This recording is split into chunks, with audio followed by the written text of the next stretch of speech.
মানুষ বুঝতে পারবে এই ব্যক্তির ইন্তেকাল বড় কঠিন হচ্ছে। মানুষ দেখতে পাবে তার জান যাওয়ার সময় পায়খানা করে দিয়েছে। আল্লাহ, আল্লাহ তুমি আমাদেরকে ক্ষমা করে দাও। মানুষ যদি পাপী হয়, মানুষ যদি বদকার হয়, জান যাওয়ার সময় ওই ব্যক্তি পায়খানা করে দেয়, প্রস্রাব করে দেয়, এরকম আছে না নাই? জান কবজের সময় যদি বদকার হয়, তার জান যাওয়ার সময় চোখগুলা উল্টিয়ে দেয়, চেহারা বিকৃত হয়ে যায়, জিহ্বা বের হয়ে যায়। আমরা জানি না আমাদের মৃত্যুটা কেমন হবে, কোথায় হবে, ঘরে হবে নাকি চাকার নিচে হবে, আমরা জানি না। আমার কত যুবক ভাইয়েরা বাইক চালায়, আমার কত যুবক ভাইয়েরা গাড়ি চালায়। এই ঈদের ছুটিতে দেখা গেল কত যুবক ভাইয়েরা রোড অ্যাক্সিডেন্ট করে ট্রাকের চাকার নিচে পড়ে পিষ্ট হয়ে দুনিয়া থেকে চলে গেছে। কথা বলেন ঠিক কিনা? আছি গো ডুবে আমি পাপেরি সাগরে, না জানি কি হবে হাসরে ওপারে, না জানি কি হবে হাসরে।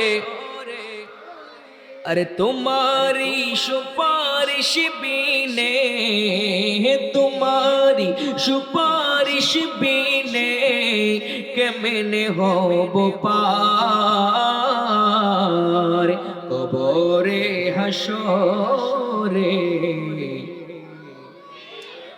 তুমি তো দিয়েছো দেখিয়ে আলোর পথ, বলেছো সে পথে মিলিবে রহমত, কেন যে ভুল পথে আমি করলাম জীবনে পার।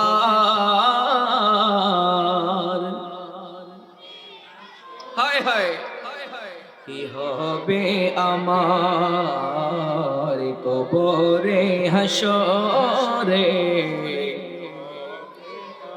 এখন আমরা শুধু দুনিয়া আর দুনিয়া, দুনিয়া নিয়ে মস্তানা হয়ে গেছি, দুনিয়া নিয়ে পাগল হয়ে গেছি। আজকে কবরের খবর আমাদের নাই, আজকে কবরের চিন্তা আমাদের নাই। আমার দয়াল নবী বলছেন, এ আমার উম্মত, তোমরা কি নিয়ে পাগল হয়ে গেছো, তোমরা কি নিয়ে পাগল হয়ে গেছো?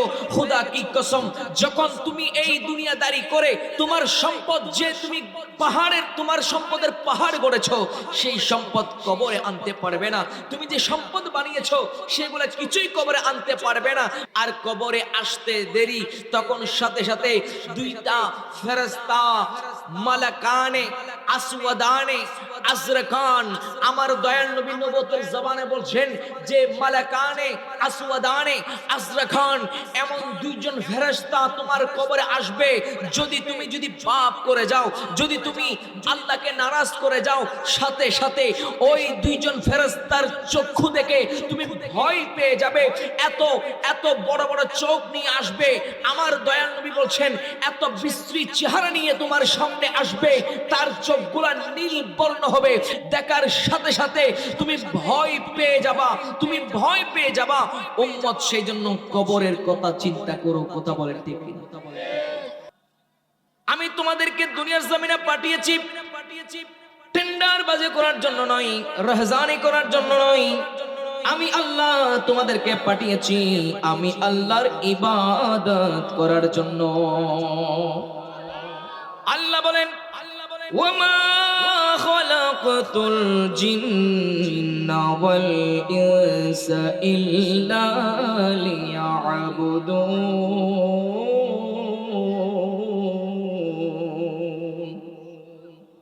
জোরে বলেন সুবহানাল্লাহ। আল্লাহ বলেন, আমি তোমাদেরকে পাঠিয়েছি আমি আল্লাহর গোলামি করবা, আমি আল্লাহর গোলামি করবা। আমি আল্লাহ তোমাদের উপর যদি রাজি হয়ে যায় বান্দা, তাহলে পুরা কায়নাত তোমার কদমের মধ্যে এনে দিব। তোমরা আমি আল্লাহকে রাজি করে ফেলো, আমি আল্লাহ সমস্ত কায়নাত তোমার কদমে নিয়ে আসবো, তোমার কদমের মধ্যে নিয়ে আসবো। সেজন্য আমাদেরকে আল্লাহকে রাজি করার দরকার আছে না নাই? আজকে আমার যুবক ভাইরা যারা এসেছেন, আপনাদেরকে মোবারকবাদ। আমাদের মধ্যে কত যুবক আল্লাহকে রাজি করেছে, আল্লাহকে রাজি করেছে, আল্লাহ তাদেরকে এমন শান দিয়েছেন, পৃথিবী ব্যাপী তাদের ঢঙ্কা উড়াই দিয়েছে। তারা দুনিয়া থেকে যাওয়ার পরেও তাদের স্মরণ এখনো হয়। কথা বলেন ঠিক কিনা? বেশি দূরে যাব না, আপনাদের এই মহেশখালীর সন্তান, আপনাদের মহেশখালীর গৌরব চট্টগ্রাম এশিয়াকে তো দ্বীনি শিক্ষা প্রতিষ্ঠান, আমার হুজুর কেবলার বাগান, আমার দয়াল নবীর বাগান, যেই মাদ্রাসা প্রতিষ্ঠা করেছেন আওলাদ রাসূল হাফেজ কারি সৈয়দ আহমদ শাহ শ্রীকোটি। কেমন প্রতিষ্ঠান! হুজুর যখন বাংলার জমিনে আসলেন, যখন জামিয়ার ওই মাঠ দেখলেন, ওই জায়গা দেখলেন, ওই জায়গাতে তখন নর্দমা ছিল। যখন আওলাদ রাসূল ওইখানে কদম রেখেছেন, বলছেন এ আমার সঙ্গী সাথীরা, আমি এইখানে আমি একটা খুশবু পাচ্ছি। সুবহানাল্লাহ। বলে হুজুর এখানে তো গরুর গোবর, এখানে তো দুর্গন্ধ ছড়ায়, আপনি কিসের খুশবু পাচ্ছেন? আওলাদ রাসূল সৈয়দ আহমদ শাহ শ্রীকুটি বলে, না না না, তোমাদের নাক আর আমাদের নাক বেশ কম আছে, আমি এখান থেকে এলমে দ্বীনের খুশবু পাচ্ছি। জামিয়া প্রতিষ্ঠা করলেন, এই জামিয়ার শাইখুল হাদিস ছিলেন আপনাদের সন্তান হযরতে শাইখুল হাদিস আল্লামা আবুল ফাসিহ মোহাম্মদ ফুরকান উদ্দিন, যার কবর জামিয়ার পাশে। শুধু এলমে নবীর খেদমত করেছেন, হাদিসে পাকের খেদমত করেছেন। আজকে যারা জামিয়াতে ভর্তি হয়, যারা জামিয়াতে পড়তে যায়, সবাই হুজুরের কবর জিয়ারত করে। হুজুর যখন দুনিয়া থেকে চলে যাচ্ছেন, হুজুর বলতেছেন, বাবা আমার তো টাকা নাই, পয়সা নাই, আমি তোমাদেরকে তো কিছু দিতে পারবো না, তবে আমি যখন কবরে চলে যাব, তোমরা আমার ছাত্র ভাইয়েরা, তোমরা আমার কবর জিয়ারত করবা। যদি কিতাব না বুঝো, কিতাব যদি বুঝে না আসে, আমি আমার কবর জিয়ারত করবা। আমার কবর জিয়ারত করলে তোমাদের কিতাব বুঝে চলে আসবে। আমি প্রমাণ, আমি অনেক কিতাব অনেক জায়গায় বুঝি নাই, আমার হুজুরের জিয়ারত করেছি, আমার মাথার মধ্যে ফল হয়ে গেছে। কেমন কেমন কেমন জাত ছিলেন আমার নবীর, হাদিস পড়াচ্ছিলেন।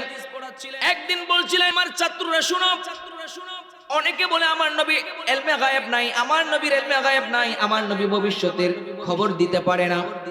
আর আমি তো আমার নবীর গোলাম, আমি তো মহেশখালীর সন্তান। আমি বলছি, আমি তোমাদেরকে হাদিসের দরস দিচ্ছি, হাদিস পড়াচ্ছি, আর আমি তোমাদেরকে বলে দিলাম অমুক তারিখ আমি ইন্তেকাল করব, আমি অমুক তারিখ ইন্তেকাল করব। সবাই ছাত্ররা মনে করেছেন হুজুর মনে হয় এমনে এমনে বলেছেন, এমনে এমনে বলেছেন। কিন্তু যারা আল্লাহর প্রিয় হয়ে যায়, যারা হাদিস পাকের খেদমত করে, যারা দয়াল নবীর প্রিয় হয়ে যায়, যারা আল্লাহকে রাজি করে ফেলে, আমার আল্লাহ সমস্ত কায়নাত তাদের কদমের মধ্যে নিয়ে আসেন। দেখা গেল হুজুর যেদিন ইন্তেকাল করেছে, ছাত্র ভাইরা কান্নাকাটি করতেছেন, তারা তো লিখে রেখেছিল হুজুর এই দিন এইরকম বলেছিল, অমুক তারিখ মারা যাবে। দেখা গেল হুজুর যেদিন ইন্তেকাল করেছে, সেদিন দেখা যায় হুজুর যেই তারিখ ইন্তেকাল করবে বলেছিল, সেই দিন ওই তারিখে হুজুরের ইন্তেকাল হয়েছে। আরো জোরে বলেন। তাহলে এইটা কেন হলো? এটা আল্লাহকে রাজি করেছেন বিদায় আল্লাহ উনাকে কবুল করে নিয়েছেন, উনি বলতে পেরেছেন সুবহানাল্লাহ। আমার মহেশখালীর বাবারা, কোটিবিলার বাবারা, গভীর মনোযোগ, আপনাদের কাছে আমি বলতে চাই, আল্লাহ রাব্বুল আলামিন আমাদেরকে সৃষ্টি করেছেন, কিন্তু সৃষ্টি করার আগে আল্লাহ হায়াত সৃষ্টি করেছেন নাকি মৃত্যু সৃষ্টি করেছেন? আমি আল্লাহ মৃত্যু সৃষ্টি করেছি, আমি আল্লাহ এরপরে হায়াত সৃষ্টি করেছি একমাত্র লিয়াবুলুয়াকুম আইয়ুকুম আহসানু আমালা, কার আমল সুন্দর হয় আমি আল্লাহ ওইটা পরীক্ষা করার জন্য। আমি তো সুন্দর পাঞ্জাবি পরেছি, আমার পাঞ্জাবির মধ্যে, আমার জুব্বার মধ্যে কোনো ধরনের দাগ নাই। আমি সুন্দর পাগড়ি পরেছি, আমি সুন্দর কাপড় পরেছি, আমি প্রাইডের কাপড় পরি, আমি আড়ংয়ের কাপড় পরি, আমি সুন্দর সুন্দর জামা পরি। বলেন যে ব্যক্তির জামা সুন্দর, যে ব্যক্তির চেহারা সুন্দর, যে ব্যক্তি হৃষ্টপুষ্ট, যে ব্যক্তি জিম করে তার শরীর বানিয়েছে, যে ব্যক্তি জিম করে তার পেটের মধ্যে সিক্স প্যাক করেছে, যে ব্যক্তি জিম করে তার সুন্দর গঠন আকৃতি তৈরি করেছে, বলেন ওই সুন্দর কি আল্লাহর কাছে পছন্দনীয় নাকি? জোরে পছন্দনীয় নাকি? আল্লাহ বলেন না না না, আমি আল্লাহ তোমাদের সূরতের দিকে তাকাবো না, তোমাদের চেহারার দিকে তাকাবো না, আমি আল্লাহ তোমাদের চেহারার দিকে তাকাবো না, আমি আল্লাহ তোমাদের পোশাকের দিকে তাকাবো না। কে দামি দামি পোশাক পরেছো, কে আনন্দের পোশাক পরেছো, কে প্রাইডের পোশাক পরেছো, আমি আল্লাহ তাকাবো না। কে বাটা কোম্পানির জুতা পরেছো, আমি আল্লাহ তাকাবো না। না না না, লা ইয়ানজুরু ইলা সুওয়ারিকুম, আমি তোমাদের আকৃতির দিকে তাকাবো না, আমি আল্লাহ তাকাবো ইয়ানজুরু ইলা কুলুবিকুম, আমি আল্লাহ তোমাদের কলবের দিকে তাকাবো। যে ব্যক্তির কলব সুন্দর হবে, আমি আল্লাহ তাকে জান্নাতের মেহমান বানিয়ে দিব। আর জোরে বলেন আল্লাহ আমাদেরকে শরীরের 3.5 হাত বডির মধ্যে একটা বড় দামি জিনিস দিয়েছেন। আল্লাহ বলছেন, আমার দয়াল নবী বলছেন, আলা ইন্না ফিল জাসাদি মুদগাতান, তোমার শরীরের মধ্যে বাম দুধের নিচে, বাম স্তনের নিচে আমার আল্লাহ এক টুকরা হলুদ গোশতের টুকরো রেখেছেন। ইদা সালুহাল জাসাদু কুল্লু, যদি ওই গোশতের টুকরা যদি ঠিক থাকে, ওই গোশতের টুকরা যদি ভালো রাখতে পারো, তাহলে তোমার 3.5 হাত বডি ভালো থাকবে। ইদা ফাসাদাল জাসাদু কুল্লু, যদি তোমার ওই গোশতের টুকরা নষ্ট হয়ে যায়, যদি তোমার ওই গোশতের টুকরার উপর পর্দা পড়ে যায়, যদি গুনার কারণে পাপের কারণে তোমার ওই অন্তরের মধ্যে যদি তোমার ওই গোশতের টুকরার উপর পর্দা পড়ে যায়, তাহলে শুনে রাখো, ইজা ফাসাদাল জাসাদু কুল্লু, তাহলে ওই গোশতের টুকরা নষ্ট হওয়ার কারণে তোমার 3.5 হাত বডি নষ্ট হয়ে যাবে। করে লাগিয়া কাম ধরে মনে করে লাগিয়া, अरे करे लगिया कंधोरे मन करे लगिया बांधो, क्यों तो तुम्हारा पने होबे ना ना ना ना, जे जने होबे आपना সেই তো মদিনা। আমার বাবারা, আমার ভাইরা, যেদিন মালাকুল মউত চলে আসবে, সেদিন আর কোনো অজুহাত চলবে না, অজুহাত চলবে না। আমার আল্লাহ বলছেন, যেদিন তোমার জান কণ্ঠনালীর মধ্যে চলে আসবে, আজরাইল যেদিন এসে তোমার জানটা টান দিবে, কণ্ঠনালীর মধ্যে চলে আসবে, সেদিন আর কোনো অজুহাত চলবে না। আল্লাহ বলছেন, ফালাউলা ইযা বালাগাতিল হুলকুম,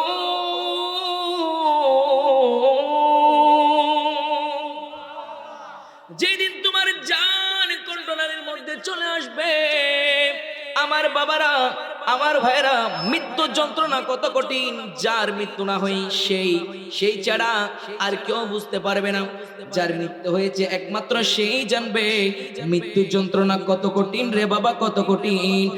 আল্লাহ বলছেন, তোমাদের যখন জান কবজ করা হয়, আজরাইল যখন আসে, আজরাইল আসার সাথে সাথে তোমাদের জান যখন টান দেয়, তখন তোমাদের জানটা এই শরীর থেকে যায় না, মাথা থেকে যায় না।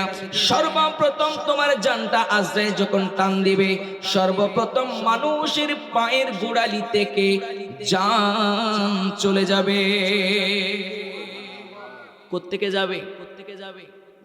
পায়ের গোড়ালি থেকে। বলেন কোত্থেকে?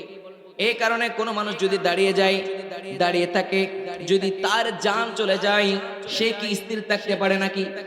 বলেন না, থাকতে পারে নাকি? আজরাইল যখন টান দেয় জান, তখন সাথে সাথে পড়ে যায় মাটিতে। কারণ আজরাইল যখন জান টান দেয়, তখন আপনার জানটা, মানুষের জানটা সর্বপ্রথম বান্দার পায়ের গোড়ালি থেকে চলে আসে। এভাবে আস্তে আস্তে জান চলে আসতেছে, পায়ের গোড়ালি থেকে আস্তে আস্তে আপনার হাঁটু পর্যন্ত চলে এসেছেন। আমার নবী অন্য হাদিসের মধ্যে ইরশাদ করছেন, আল্লাহর 70,000 ফেরেশতা আসে।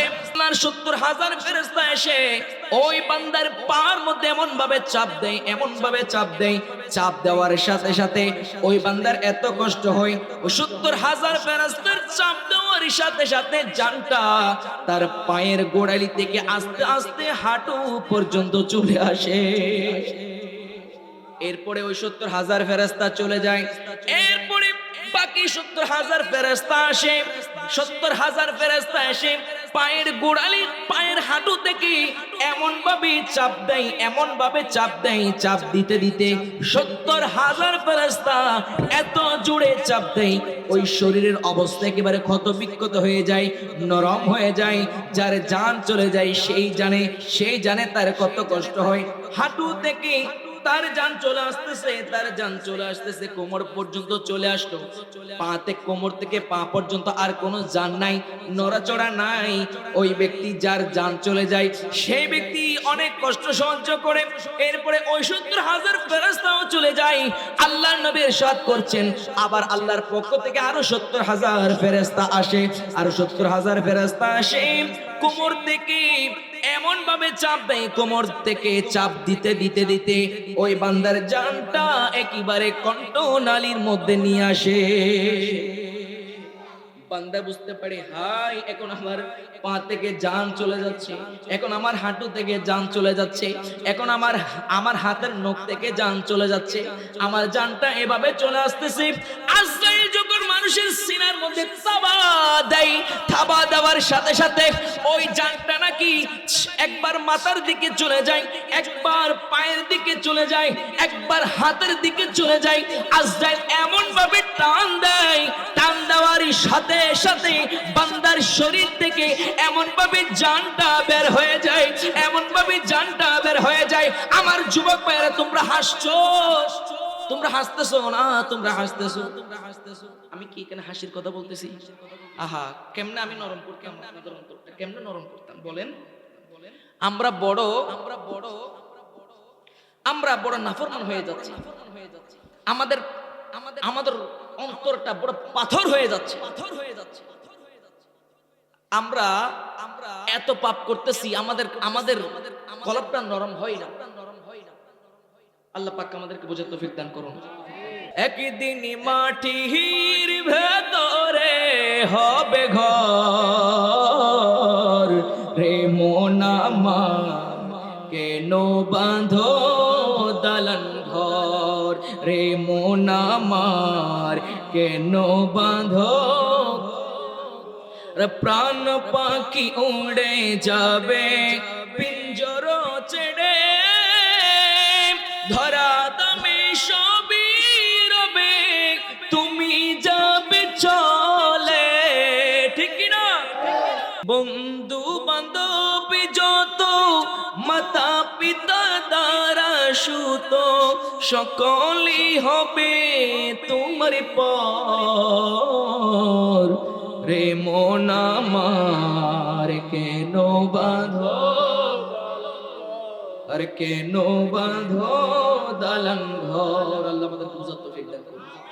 হাই হাই হাই সব কিছু ছেড়ে চলে যেতে হবে। আমি এমন মানুষ দেখেছি, আমার বন্ধুর মধ্যে দেখেছি, আমার বন্ধুর বাবা বড় কষ্ট করে এই সারা জীবন পরিশ্রম করে বিল্ডিং বানিয়েছেন। আগামী সপ্তাহে আসবেন, এই বিল্ডিং এর মধ্যে ঢুকবেন, থাকবেন একদিন। খুদার কসম আসার একদিন আগে দুনিয়া ছেড়ে চলে গিয়েছে। ফোন আসছে আপনার স্বামী ইন্তেকাল করেছে, ফোন এসেছে তোমার বাবা ইন্তেকাল করেছে।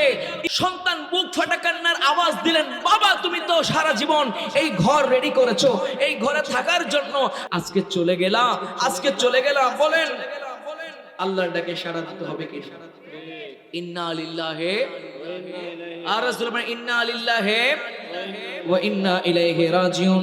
যখন ফেরেশতা মালাকুল মউত যখন আপনার জানটা টান দিবে, টান দেওয়ার সাথে সাথে আপনার জান চলে যাবে, আপনার জান শরীর থেকে চলে যাবে, কণ্ঠনালীর মধ্যে চলে আসবে, আপনার অবস্থা খারাপ হয়ে যাবে। যদি মুমিন বান্দা হন তাহলে আপনার জন্য পুরস্কারের ব্যবস্থা আছে। আপনি যদি পাপী ব্যক্তি হন তাহলে আপনার আযাব কিন্তু কবর থেকে না রে বাবা, আপনার আযাব দুনিয়া থেকে শুরু হয়ে যাবে। মানুষ বুঝতে পারবে এই ব্যক্তির ইন্তেকাল বড় কঠিন হচ্ছে। মানুষ দেখতে পাবে তার জান যাওয়ার সময় পায়খানা করে দিয়েছে, আল্লাহ, আল্লাহ তুমি আমাদেরকে ক্ষমা করে দাও। মানুষ যদি পাপী হয়, মানুষ যদি বদকার হয়, জান যাওয়ার সময় ওই ব্যক্তি পায়খানা করে দেয়, প্রস্রাব করে দেয়, এরকম আছে না নাই? জান কবজের সময় যদি বদকার হয়, তার জান যাওয়ার সময় চোখগুলা উল্টিয়ে দেয়, চেহারা বিকৃত হয়ে যায়, জিহ্বা বের হয়ে যায়। আমরা জানি না আমাদের মৃত্যুটা কেমন হবে, কোথায় হবে, ঘরে হবে নাকি চাকার নিচে হবে, আমরা জানি না। আমার কত যুবক ভাইয়েরা বাইক চালায়, আমার কত যুবক ভাইয়েরা গাড়ি চালায়। এই ঈদের ছুটিতে দেখা গেল কত যুবক ভাইয়েরা রোড অ্যাক্সিডেন্ট করে ট্রাকের চাকার নিচে পড়ে পিষ্ট হয়ে দুনিয়া থেকে চলে গেছে। কথা বলেন ঠিক কিনা? আমাদের হাটাজারিতে দেখলাম এক যুবক, কত সুন্দর যুবক, সকবগে যুবক, তার উপর গাড়ি এমন ভাবে গিয়েছে তার পাটা তেতলা হয়ে গেছে, তার পেট তেতলা হয়ে গেছে। সে দেখে আছে তার শরীরের এই অবস্থা। আমি দেখেছি ট্রেনের মধ্যে কাটা পড়েছে যুবক, সেই দেখতেছে তার শরীর দ্বিখণ্ডিত হয়ে গেছে। ওই অবস্থার মধ্যে কেমন লাগে, ওই অবস্থার মধ্যে কেমন হবে যদি আমরা ওই অবস্থায় পড়ে যাই? আমার যুবক ভাইয়েরা, আল্লাহ কত রহমান, আল্লাহ কত রহিম, আল্লাহ এখনো আমাকে সুস্থ রেখেছেন, আমাকে মেডিকেলের বেডের মধ্যে পাঠাই নাই। যা একটু গিয়ে খোঁজ খবর নিয়ে দেখেন মেডিকেলের বেডের মধ্যে যারা আছে, মেডিকেলের বেডের মধ্যে যারা আছে একটু খোঁজ খবর নিয়ে দেখেন, তাদেরকে যদি জিজ্ঞেস করেন, বলে ভাই কেমন আছো, বলবে আমি ভালো আছি। তবে অসুস্থ হলে বোঝা যায় সুস্থতা কত বড় নিয়ামত। কথা বলেন ঠিক কি? সেই জন্য আমাদেরকে মৃত্যুর কথা স্মরণ করতে হবে, আমাদের মৃত্যুর কথা স্মরণ করতে হবে। আমার বাবারা, আমার আল্লাহ বলেন, এই বান্দা তুমি দুনিয়া থেকে পালাও, সন্তান থেকে পালাও, মা থেকে পালাও, বাবা থেকে পালাও। শুনে রাখো, শুনে রাখো, দুনিয়ার সমস্ত কিছু থেকে পালাইতে পারলেও আমি আল্লাহর মালাকুল মউত থেকে তুমি কখনো পালাতে পারবে না। আরো জোরে বলেন। আল্লাহ বলেন, আইনামা তাকুনু ইউদরিকুমুল মাউত ওয়ালাউ কুনতুম ফি বুরুজিম মুশাইয়াদা। আল্লাহ বলেন, তুমি যদি লোহার পিঞ্জারা বানিয়ে, তুমি যদি লোহার পিঞ্জারের ভিতরে ঢুকে থাকো, আমি মালাকুল মউত থেকে বাঁচবো, আমি মৃত্যু ধূপ থেকে বাঁচবো। আমার আল্লাহ বলেন, না না না, যাওয়ার সুযোগ নাই, যাওয়ার সুযোগ নাই। মালাকুল মউত সেখানেও তোমার কাছে পৌঁছে যাবে। কথা বলেন ঠিক কিনা? আমার মরণের কতদিন বাকি আমি জানিলাম না গো আল্লাহ, মরণের কতদিন বাকি। আজরাইল আসিয়া যখন হস্ত দিবা ধরি, আজরাইল আসিয়া যখন হস্ত দিবা ধরি, তখন আমার মনা পাই করিবা লুকালুকি আমি জানিলাম না গো আল্লাহ, মরণের কতদিন বাকি আমার মরণের আমি জানিলাম না গো আল্লাহ, মরণের কতদিন বাকি। 40 দিনের আগে বাইরে মওতের নিশানি। আল্লাহ, মানুষ যখন চলে যাবে, মানুষ যেদিন মারা যাবে তার 40 দিন আগে মৃত্যুর নিশানা তাকে দেওয়া হবে। আল্লাহর পক্ষ থেকে তাকে দেওয়া হবে এক একটা নিশানা। সে বুঝতে পারবে, সে মনে মনে বুঝতে পারবে আমার যাওয়ার সময় হয়ে গেছে, আমি আর বেশি দিন বাঁচবো না।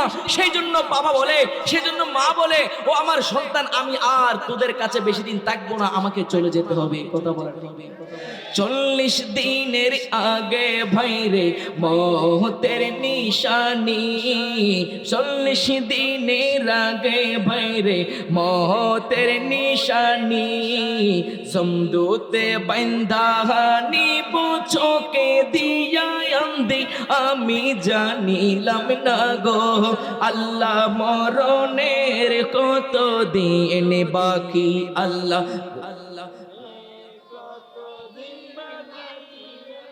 জানিলাম না গো আল্লাহ মরণের কত দিন বাকি আল্লাহুম্মা মাওলানা মুহাম্মদ ওয়া আলা আলি